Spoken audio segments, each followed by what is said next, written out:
जय हिंद दोस्तों। ई श्रम कार्ड के बारे में मैं समय समय पर आपको अपडेट देता रहता हूं। इससे बहुत सारे लोगों को बहुत लाभ होने वाला है भविष्य में। आपके जानकारी के लिए बता दूं कि ई श्रम कार्ड से संबंधित एक नई जानकारी निकल के सामने आ रही है। ये बहुत ही महत्वपूर्ण है, आपके लिए बहुत ही जरूरी है, बहुत ही फायदे का चीज है। बाकी ई श्रम कार्ड की फैसिलिटी तो आपको मालूम है कि ई श्रम कार्ड आप बनवा लेते हैं तो ये एक स्ट्रॉन्ग आईडी प्रूफ के तौर पर काम आता है। श्रमिक के तौर पर कहीं भी आप जाते हैं तो ये आपको बहुत फायदा करता है। ये आपका एक प्रोफेशनल आईडी है। इसके अलावा आप जानते ही है कि इस पर 2 लाख रुपए का आपको इंश्योरेंस भी मिल जाता है। जो व्यक्ति ई श्रम कार्ड धारी है उसका एक्सीडेंटल अगर डेथ हो जाता है, किसी प्रकार का हादसा में उनकी जान चली जाती है तो उनके नॉमिनी का 2 लाख रुपए तक मिल जाता है। इसके अलावा अगर व्यक्ति अत्यधिक रूप से क्षतिग्रस्त भी हो जाता है, जीवित भी है, तो भी उनको इंश्योरेंस की राशि दी जाती है और वो आवेदन करते हैं तो अक्षमता के मामले में वित्तीय सहायता की जाती है। ये भी समझ सकते हैं आप। आगे आने वाले समय में बहुत सारे योजना का लाभ इससे जोड़ा जाएगा। मैंने आपको बताया कि धीरे धीरे इसमें बहुत सारी चीजें ऐड की जाएगी, लेकिन वर्तमान में अभी जो ऐड किया गया है वो ऐड ये किया गया है कि 3,000 रुपए पेंशन जो ई श्रम कार्ड धारी है उनको मिलेगा। अब 3,000 रुपए पेंशन जो मिलेगा ये कब मिलेगा? ये नहीं कि आप 20 साल के हैं, 25 साल के हैं, 30 साल के हैं और आपको 3,000 रुपए पेंशन मिलना स्टार्ट हो जाएगा। ऐसा नहीं है, आपको मिलेगा 60 साल के उम्र के बाद। जब आपका उम्र 60 साल हो जाएगा तो उसके बाद 3,000 रुपए, अगर आपके पास ई श्रम कार्ड है तो 3,000 रुपए आपको पेंशन के तौर पर सरकार की तरफ से रेगुलर दिया जाएगा जब तक आप जीवित रहेंगे। अगर आपके पास ई श्रम कार्ड है तो समझ लीजिए। तो ये बहुत बड़ी अपडेट है। अगर जिन लोगों को मालूम है वो तो सही है, लेकिन जिन्हें नहीं मालूम है वो इस चीज को जान लीजिए कि आपका एक पेंशन का प्लान हो गया। जो ई श्रम कार्ड है वो सरकार ने समझिए एक तरह का पेंशन का प्लान आपको दे दिया है। इसके अलावा आने वाले समय में बहुत सारी चीजों को इस ई श्रम कार्ड से जोड़ा जाएगा। जैसे आपको बता दूं कि उज्ज्वला गैस योजना को जोड़ा जा सकता है, आयुष्मान भारत कार्ड को जोड़ा जा सकता है, प्रधानमंत्री आवास योजना को जोड़ा जा सकता है, अंत्योदय योजना को इससे जोड़ा जा सकता है, बीपीएल धारी को इससे जोड़ा जा सकता है। मतलब कि जिसके पास ई श्रम कार्ड होगा उसे ही गरीबी रेखा से नीचे माना जाएगा, क्योंकि पूर्ण रूप से श्रमिक वही कहलाएंगे जिसके पास ई श्रम कार्ड है, क्योंकि इसका नाम ही है ई श्रम कार्ड।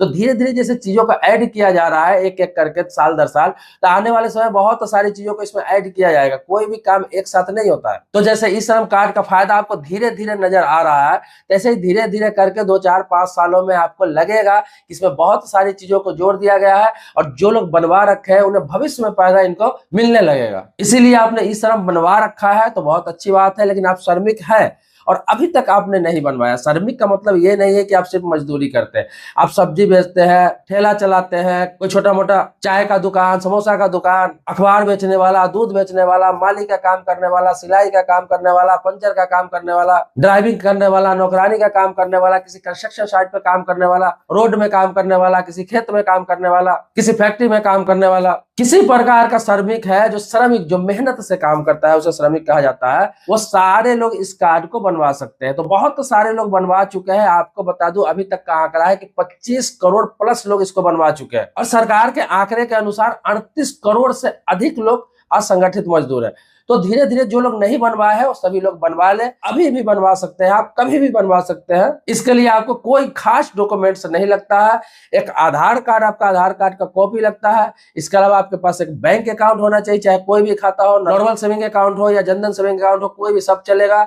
इसके अलावा आप एक मोबाइल नंबर देते हैं वहां पर। ये 3 चीज ही चाहिए, आपका आधार कार्ड, बैंक खाता और एक मोबाइल नंबर, और आपका ई श्रम कार्ड बन के मिल जाता है। कोई भी सीएससी सेंटर पर जाके बनवा सकते हैं, कोई भी नागरिक सुविधा केंद्र पर जाकर बनवा सकते हैं, कोई भी जन सुविधा केंद्र पर जाकर बनवा सकते हैं, जहाँ कंप्यूटर सेंटर पर जहाँ ऑनलाइन काम होता है कोई भी आपका अप्लाई कर देगा और बनाकर आपको दे देगा। तो ई श्रमिक के लिए ये बहुत बड़े फायदे का चीज है। और उम्र की बात करूं तो 16 साल से लेकर 59 साल के व्यक्ति कोई भी बनवा सकता है। यह नहीं है कि 18 साल से ऊपर का है, 16 साल से ऊपर आपका एज है और 59 साल तक आपका एज है तो आप ई श्रम कार्ड बनवा सकते हैं। तो आपने अभी तक नहीं बनवाया है तो जल्द से जल्द आप ई श्रम पोर्टल पर अपना पंजीकरण करवा लें और ई श्रम कार्ड बनवा लें, ताकि भविष्य में आपको लाभ मिल सके। बहुत सारे लोग ये पूछते हैं कि अब महिला का बन सकता है कि नहीं, या सिर्फ पुरुषों का बनता है। तो आपको बता दूं इसमें महिला पुरुष का कोई बात नहीं है। 16 वर्ष से लेकर 59 वर्ष के कोई भी व्यक्ति है, चाहे वो महिला है पुरुष है, इससे कोई मतलब नहीं है। अगर वो श्रमिक के रूप में काम कर रहा है, मेहनत का काम कर रहा है, कोई वो श्रमिक कैटेगरी में आता है, मजदूर कैटेगरी में आता है, तो सब